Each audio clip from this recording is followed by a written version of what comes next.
ကိုလုံးသမျှကုသိုလ်ကောင်းမှုတွေစေရနာကောင်းမယ်ဆိုရင်ကံကောင်းမှာတော့သိချတယ်အလုပ်တစ်ခုလုပ်တဲ့ဟာဒီဘဝမှာအကျိုးပေးတယ်ဒိဋ္ဌဓမ္မဝေရဏိယကံလို့ခေါ်တယ်လူတိုင်းဟာကောင်းတာလုပ်လို့ဆိုးတာလုပ်လို့စေရနာထက်ထက်တန်တန်နဲ့လုပ်လို့ရှိရင်လုပ်သမျှဒီဟာဒီဘဝမှာအကျိုးပေးတယ်ဆိုတာဟာကိုတွေ့ရှိနေကြတဲ့လူတွေမြောက်များစွာရှိတယ်နော်မြောက်များစွာရှိမကောင်းမှုအကုသိုလ်လုပ်တဲ့လူတွေကလည်းဒီဘဝမှာပဲအကျိုးပေးခံရတာတွေရှိတယ်ပေါ့လူတယောက်ဟာငှက်တွေကိုဖမ်းပြီးတော့ခြေထောက်ကိုချိုးတဲ့လူတယောက်ဟာမသေးခင်ပဲခြေထောက်ဖြတ်ခံရတဲ့ကံကြမ္မာနဲ့ဆုံးသွားတယ်ခြေထောက်ပြတ်သေးတာမျိုးတွေဖြစ်တယ်ဒါဒီဘဝမှာလည်းပဲဖြစ်တာနော်မကောင်းတဲ့အကုသိုလ်ကြတော့ကောင်းတာလုပ်တဲ့ပုဂ္ဂိုလ်ဟာလည်းဒီဘဝမှာလည်းပဲသူ့ရဲ့စေရနာအကျိုးပေးပြီးကောင်းကျိုးချမ်းသာတွေရတယ်အလုပ်ကိုင်းတွေဆင်ပြေတယ်စီးပွားဥစ္စာတွေတိုးတက်တယ်ဆိုကောင်းကင်ကရွှေမိုးငွေမိုးမရွာပေမဲ့လို့ကောင်းကျိုးချမ်းသာတွေကိုရကြတယ်ဆိုတဲ့ပုဂ္ဂိုလ်တွေကတော့တာရကသိပ်ပြီးတော့မရှားပါဘူးရှိပြီပေါ့ဒါကြောင့်မို့ဒိဋ္ဌဓမ္မဝေရဏိယဆိုတာမျက်မှောက်မှာအကျိုးခံစားရတဲ့ကံမျိုးဆိုတာကိုလှုပ်တဲ့အထဲမှာရှိနေတတ်ဟောကုသိုလ်ပဲလှုပ်လို့အကုသိုလ်ပဲလှုပ်လို့လက်ရှိဘဝအကျိုးပေးမဲ့ကံဟာပါလာပဲအဲ့ဒီကံရဲ့အကျိုးကိုတော့ဒီဘဝမှာလူတိုင်းဟာအမှတ်တမဲ့နေလို့တွေ့ရှိခံစားကြရတာမျိုးရှိတတ်တယ်ပေါ့နော်အဲ့တော့မဟာဒုဋ္ဌဇနီးမောင်နှံမိသားစုရဲ့အိမ်ဟာကောင်းကင်ရဲ့ယရဏမိုးရီရွာချလို့အိမ်လုံးပြည့်သွားတယ်လို့ဆိုဒါနဲ့သူဟာဒီယရဏတွေသူ့အိမ်မှာပြည့်နေတာကိုဘုရင်ကြီးစီအကြောင်းကြားတော့ဘုရင်ကြီးကနန်းရင်ပြင်ကိုတည်ခိုင်းတယ်အောင်တည်ပြီးယရဏဘုံကိုပုံပြီးတော့ဒီမြို့မှာဒီလိုသူလောက်ယရဏများတဲ့ပုဂ္ဂိုလ်ရှိသလားလူထုဆန္ဒခံယူတာလူတွေကမရှိပါဘူးဒါဖြင့်ဒီလူကိုတထေးရာတူအနှင်းတဲ့သလားဆိုအနှင်းတဲ့မှာပဲဆိုကဲချက်ချင်းပဲသူကအလုံးစင်းတဲ့လူတယောက်ဟာချက်ချင်းကောင်းကျိုးချမ်းသာရပြီးတော့တထေးရာတူရသွားတယ်အဲ့ဒီမှာနေစရာအိမ်ကကောင်းကောင်းမရှိလို့ခြုံနေပိတ်ပေါင်းနေလွှမ်းမိုးနေတဲ့မြေကွက်ကြီးတစ်ခွက်ကိုသူတထေးနဲ့ထိုက်တန်တဲ့ကျေဝန်းတဲ့မြေကွက်ကြီးတစ်ခုကိုဘုရင်ကနေပြီးအဲ့ဒီနေရာမှာနေဖို့ဆိုပြီးတော့သူပေးလိုက်တယ်စေရနာကောင်းတော့ကံကောင်းလိုက်တာခြုံနေရှင်းတော့အဲ့ဒီခြုံနေကမြေတိုးလိုက်တာနဲ့တပြိုင်နက်ရွှေအိုးတွေကနှခမ်းချင်းထိပြီးတော့တူးလိုက်တိုင်းဟာရွှေအိုးတွေကြီးပဲတွေ့နေတယ်ဆိုတဲ့အကျိုးကိုလည်းပဲသူဟာရတယ်ဒါကြောင့်မို့သူဟာဆင်းရဲသားဘဝကလွတ်မြောက်ပြီးတော့ချမ်းသာကြွယ်ဝတဲ့လူတစ်ယောက်ဖြစ်ရောက်ရှိပြီးကုသိုလ်ကောင်းမှုကိုရသက်ပံပြုပြီးတည်တဲ့အခါမှာနတ်ပြည်ရောက်တယ်လို့ဆိုတယ်အဲ့ဒါမဟာဒုတ်သမိုင်းပဲပေါ့နော်မဟာဒုတ်ရဲ့သမိုင်းဂေါရဝဘုရားလက်ထက်ရောက်တဲ့အခါမှာသူဟာတထေးသားဖြစ်ပြီးတော့ပဏိတသာမဏေဘဝနဲ့ပဲကျွတ်တန်းဝင်သွားတယ်ပဏိတသာမဏေဖြစ်နေကျွတ်တန်းဝင်သွားတယ်ပေါ့နော်ခုနှစ်အရွယ်မှာရှားနာဖြစ်သွားအဲ့တော့စေရနာကောင်းရင်ကံကောင်းတယ်လို့ဆိုတာအင်တာမတတိထားရမယ့်အချက်ဖြစ်ကိုလှုပ်တဲ့အလုပ်တွေမှန်သမျှစေရနာကောင်းကောင်းနဲ့လှုပ်ဖို့လိုအပ်တယ်ပေါ့မှန်ကန်တဲ့စိတ်တွေသဘောထားတွေမှန်ကန်တဲ့စေရနာတွေအဲ့လှူတဲ့လူတွေဟာလှူတိုင်းစေရနာကောင်းသလားလို့ကိုယ့်ကိုစစ်တမ်းထုတ်ကြည့်ရကိုယ့်ရဲ့စေရနာဟာဘယ်လိုသဘောထားလဲ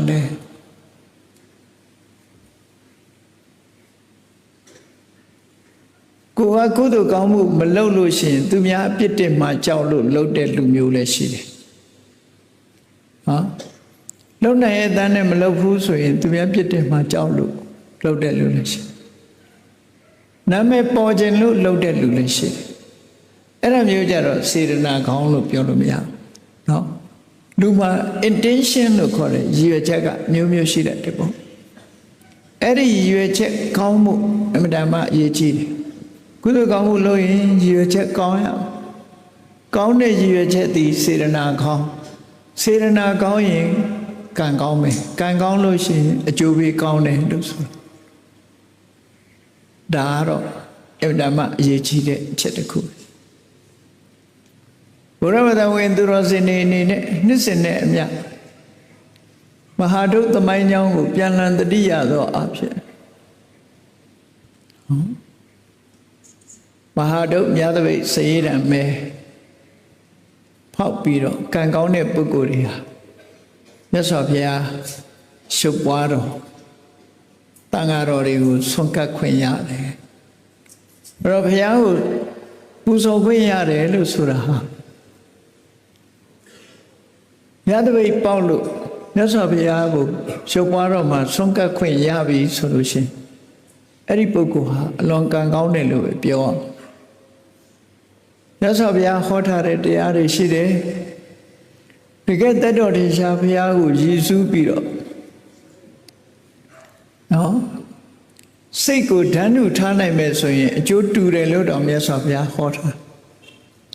ဒိဋ္ဌံတေနေဗုတေစာပိတမေစိတ်တေတမံဖလံ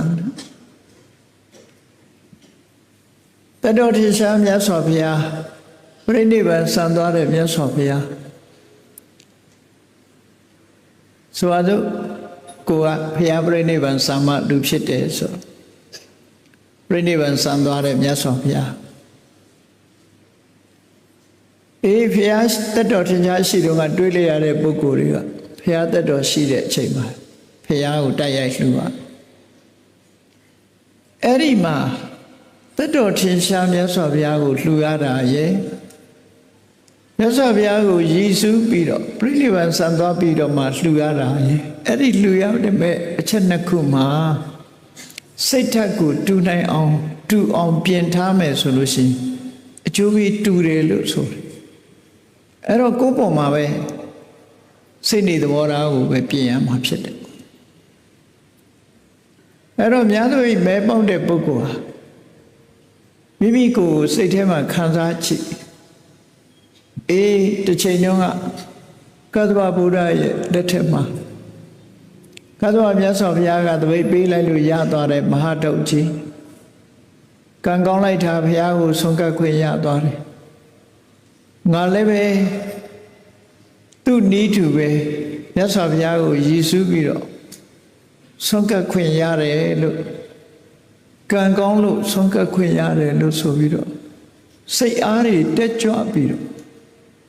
ပီတိဖြစ်မယ်ဆိုလို့ရှိရင်အကျိုးပေးဟာ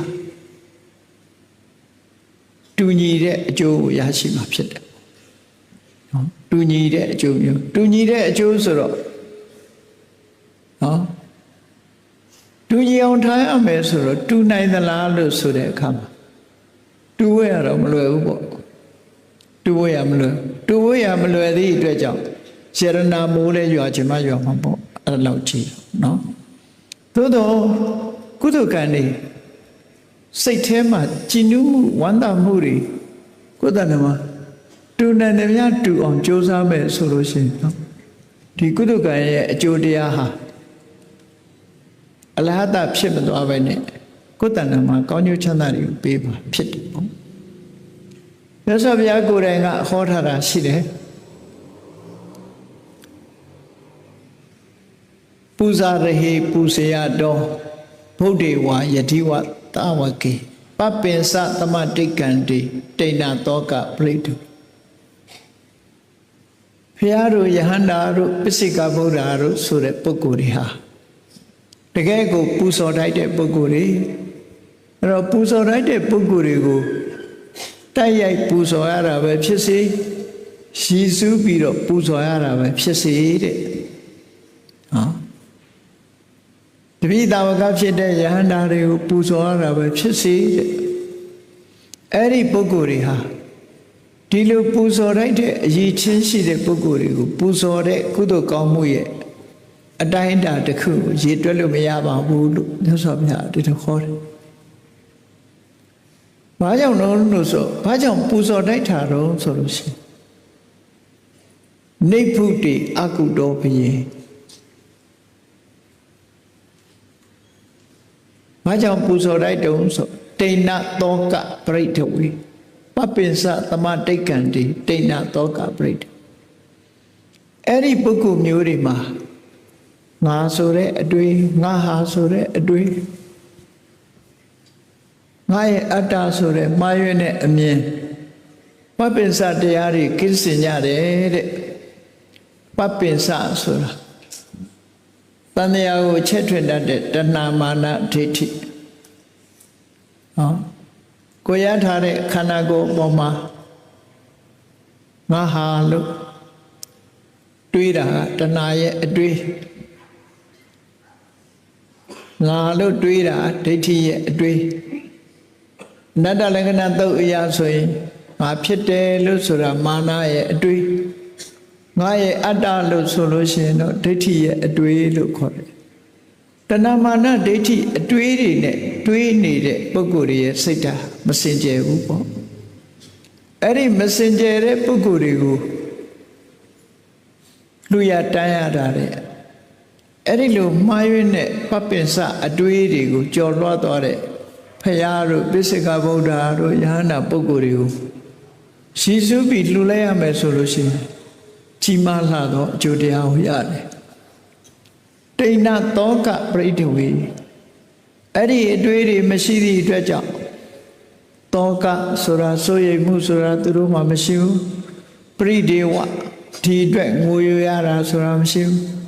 စိတ်နှလုံးဟာအေးချမ်းနေတယ်ပေါ့သောကပရိဒေဝကင်းစင်တဲ့နှလုံးသားပိုင်ရှင်တွေကိုလှူလိုက်ရတန်းလိုက်ရမယ်ဆိုရင်ဒီကုသိုလ်အမှန်တန်ကြီးမားတဲ့ကုသိုလ်မျိုးတစ်မျိုးဖြစ်တယ်တဲ့တေတာဒိတိပူဇေယတော်နိဗ္ဗုတိအကုတော်ပြီပြိနိဗ္ဗာန်ဆံသွားလို့နိဗ္ဗာန်ဝင်ဆံသွားလို့ဘေးရန်ခတ်သိငြိမ်းသွားတဲ့ပြိနိဗ္ဗာန်ဆံဝင်ပြီးဖြစ်တဲ့ဘုရားပိစိကဗုဒ္ဓယဟန္တာပုဂ္ဂိုလ်တွေလှူလိုက်မယ်တန်းလိုက်မယ်ပူဇော်လိုက်မယ်ဆိုရင်နတ္တကပုံညာသင်္ခါတုဣမိထမပိကေနစီဒီကုသိုလ်ကောင်းမှုဟာအတိုင်းအတာဒီကုသိုလ်ကောင်းမှုရဲ့အကျိုးတရားဟာဘလောက်အတိုင်းအတာအထိပေးမယ်လို့ဆိုတော့ရှင်းတွက်လို့မရဘူးတဲ့ပင်လယ်ထဲကရေကိုခတ်ပြီးတော့ဘယ်နှခါလန်ဆိုတာမပြောနိုင်လို့တလို့ပဲအလုံးများပြားလာတဲ့ကုသိုလ်ကောင်းမှုတွေကိုရရှိတယ်လို့မြတ်စွာဘုရားကဒီပူဇော်မှုနဲ့ပတ်သက်ပြီးတော့ကံကောင်းမှုကံရဲ့အကျိုးတရားနဲ့ပတ်သက်ပြီးတော့ထုတ်ဖော်ဟောကြားထားတာရှိတယ်ထုတ်ဖော်ဟောကြားထားရှိတယ်ဒါမို့စေတနာကောင်းလို့ရှိရင်ကံကောင်းတယ်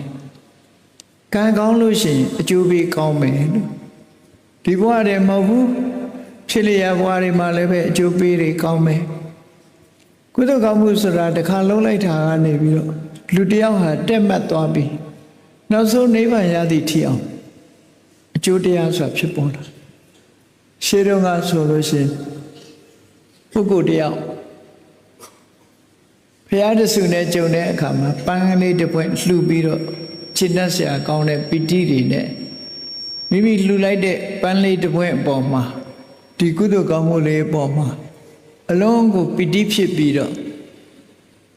ဝမ်းသာဝမ်းမြောက်ဝမ်းသာဖြစ်နေတဲ့ကုသိုလ်စိတ်တွေတိုးပွားပြီးတည်သွားတဲ့ပုဂ္ဂိုလ်တယောက်ဟာနောက်ဘဝတစ်ခုရောက်တဲ့အခါလဲကုသိုလ်တွေအဆက်ဆက်လုံးသည့်အတွက်ကြောင့်ပန်းတစ်ပွင့်လှူရတဲ့ကုသိုလ်ကိုအခြေပြုပြီးတော့60နဲ့တကဘာအပေဘုံဆိုတာမရောက်ခဲ့ဘူး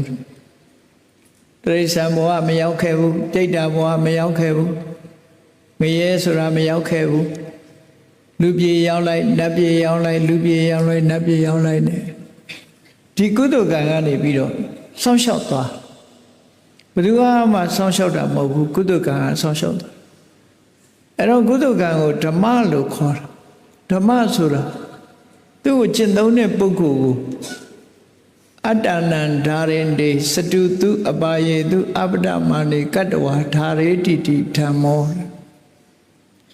ဒီကုသိုလ်ဆိုတဲ့သဘာဝတရားသည်အဲ့ဒီမိမိဖြစ်ရာပုဂ္ဂိုလ်ကိုဘယ်တော့မှအပေပုံမရောက်အောင်သူကဆွတ်ဆောင်ထားနိုင်တယ်ဆွတ်လျှော့ကဲတင်ထားတယ်ဆိုတာတော့အမြဲတမ်းအာကိုးစရာကောင်းတယ်ပေါ့အမြဲတမ်းအာကိုးစရာကောင်းတယ်အဲ့ဒါလို့ကုသိုလ်တရားရဲ့စွမ်းအားနဲ့သူဟာ90နဲ့တကဘာတကဘာတွေမကဘူး90နဲ့တကဘာပန်းတပွင့်လှူတဲ့ကုသိုလ်ကနေအခြေပြုပြီးတော့90တကဘာအပယ်မလားတဲ့အပြင်မှာနောက်ဆုံးအချိန်မှာဒီကုသိုလ်ကိုကံကိုအခြေပြုပြီးတော့မြတ်စွာဘုရားနဲ့တွေ့လို့တရားဓမ္မဟောကြားပြီးသစ္စာကိုသိပြီးနောက်ဆုံးမှာနိဗ္ဗာန်မျက်မှောက်ပြုသွားတယ်ယဟန္တာပုဂ္ဂိုလ်ထီအောင်ဖြစ်သွားတယ်အဲ့တော့ကုသိုလ်ကံတစ်ခုဟာကိုယ့်အတွက်အဆက်ဆက်အစဉ်ပြေအောင်သွားလှုပ်သွားတယ်ဒီဘဝမှာကုသိုလ်ကောင်းမှုလုပ်လိုက်လို့ဒီကုသိုလ်ကံကြောင့်ကောင်းတဲ့ဘဝရောက်တယ်ရောက်သွားရင်အဲ့ဒီဘဝမှာလည်းပဲကုသိုလ်ကောင်းမှုဆက်လုပ်တယ်အဲ့ဒီကုသိုလ်ကံကြောင့်ကောင်းတဲ့ဘဝရောက်တယ်ရောက်တဲ့အခါကုသိုလ်ကောင်းမှုဆက်လုပ်တယ်အဲ့ဒါလို့ကုသိုလ်ကောင်းမှုအစဉ်ဆက်မပြတ်ပြုလုပ်သွားသည့်အတွက်ကြောင့်ထိုပုဂ္ဂိုလ်ဟာစိတ်ကောင်းစေတနာကောင်းကြောင့်ကံကောင်းလို့အကျိုးပေးကောင်းပြီးတော့နောက်ဆုံးမှာနိဗ္ဗာန်ထိအောင်မျက်မှောက်ပြုသွားနိုင်တဲ့အကျိုးတရားကိုရနိုင်တယ်လို့ကုသိုလ်ကောင်းမှုဆိုတာအလွန်အားကိုးရတဲ့နေထားမျိုးဖြစ်လို့မြတ်စွာဘုရားသခင်ကိုရောမြတ်ကိုယ်တိုင်ကဘုံညင်စေပုရိသောဂယိရာနံပုဏ္ဏပုဏ္ဏတမ္မိသနံဂယိရာထဒုက္ခောပုညတဥစ္စယောဒါလေးကိုမှတ်သားထားပြီးတော့ဒီတိုင်းလိုက်နာဖော်ဆောင်မှုလို့မြတ်စွာဘုရားရဲ့အဆုံးအမတရားရှိကြစွာတည်ပါစေဆိုတာဒီလိုအဆုံးအမစကားမျိုးကိုဆွလို့တယ်ပေါ့နော်ဗုဒ္ဓသာသနာစိရန်ဒိဋ္ဌတုဘုရားသာသနာရှိကြစွာတည်ပါစေဆိုတာအဆုံးအမတွေကိုပြောတာနော်ဘုရားဆုံးမတဲ့အဆုံးအမစကားတွေလိုက်နာမယ်ဆိုရင်လိုက်နာတဲ့ပုဂ္ဂိုလ်တဏ္ဍာမှာတည်တယ်လို့သူတို့ခေါ်ရတယ်မလိုက်နာဘူးဆိုရင်လိုက်ဒီပုဂ္ဂိုလ်မှာသာသနာမတည်ဘူးလို့ပြောသာသနာဆိုတာလူအပြင်မှာတည်တာမဟုတ်ဘူးပြောမယ်ဆိုလို့ရှိရင်ဘုရားကျောင်းကံတွေကသာသနာမဟုတ်ဘူး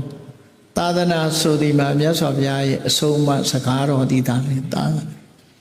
အဲ့ဒီအဆုံးအမစကားတော်တွေကိုအကြောင်းပြုပြီးတော့လှူကြတန်းကြလို့ဘုရားတွေကျောင်းတွေကံတွေဖြစ်လာတာနော်သူတို့ကသာသနာမဟုတ်ဘူးသာသနာဆိုဒီမှာမြတ်စွာဘုရားရဲ့အဆုံးအမကြည့်မြတ်စွာဘုရားကုသိုလ်နဲ့ပတ်သက်ပြီးဘယ်လိုဆုံးမတော့ပုံညာစေပုရိသောဂယိရာတရားတယောက်ဟာကုသိုလ်ကောင်းမှုလုပ်ပဲဆိုရင်နဲ့လုပ်လဲလုပ်ပါပေါ့ကုသိုလ်ကောင်းမှုလုပ်ပါလုပ်မယ်ဆိုလို့ရှိရင်ဂယိရာနံပုဏ္ဏပုဏ္ဏထပ်လုပ်ဖြစ်အောင်လုပ်ပါလို့ဆိုအခုမဟာတုညသပိတ်စေရံမဲဆိုတဲ့ဒီကုသိုလ်ကောင်းမှုက26အကြိမ်ပေါင်းတောင်60ရှိပါနော်ထပ်လုပ်ကြအဲ့တော့ကုသိုလ်ကောင်းမှုလုပ်ရင်ထပ်လုပ်ပါတဲ့မြတ်စွာဘုရားပုဏ္ဏပုဏ္ဏဂယိရာနံပုဏ္ဏပုဏ္ဏအဲ့ဒီကုသိုလ်ကောင်းမှုကိုအချင်းချင်းထပ်လုပ်ပါတမ္မိသနံဂယိရာထလှုပ်ချင်တဲ့ဆန္ဒကိုလည်းမွေးထားပါဆိုတော့ကုသိုလ်ကောင်းမှုတစ်ခုလှုပ်ထားပြီဆိုရင်နောက်ထပ်လှုပ်ဖြစ်အောင်ကြိုးစားချိန်ထပ်လှုပ်ဖြစ်အောင်ကြိုးစားလှုပ်ချင်တဲ့ဆန္ဒကိုလည်းပဲရင်ထဲမှာရှင်သန်နေအောင်ထားဘာကြောင့်ဒီလိုတိုက်တွန်းရတယ်လဲဆိုရင်သူခေါ်ပုံညတဥစ္စယောပုံညတကုသိုလ်ကောင်းမှုဥစ္စယောမိမိတဏ္ဍာမှာတိုးတက်များပြားလာခြင်းသည်သူခေါ်ချမ်းသာဒုက္ခရခြင်းအကြောင်းပဲဖြစ်တယ်လောကလူတွေကချမ်းသာခြင်းနဲ့သို့သောအကုသိုလ်တွေရင်ထဲများလာပြီဆိုရင်တော့ဆင်းရဲမှာပဲသိချတယ်ကုသိုလ်တွေရင်ထဲနှလုံးထဲမှာများလာပြီဆိုမှချမ်းသာမှာဖြစ်တယ်တဲ့ဒါကြောင့်မို့မြတ်စွာဘုရားရဲ့အဆုံးအမတရားတော်တွေ ကိုလုပ်တဲ့ကုသိုလ်ကောင်းမှုသည်စေရနာမှန်မှန်နဲ့စေရနာထက်ထက်တန်တန်နဲ့စေရနာကောင်းကောင်းနဲ့ပြုလုပ်ခြင်းအပြင်ကံကောင်းမှဖြစ်တယ်ကံကောင်းလို့ရှိရင်လည်းအကျိုးပေးကောင်းမှဖြစ်တယ်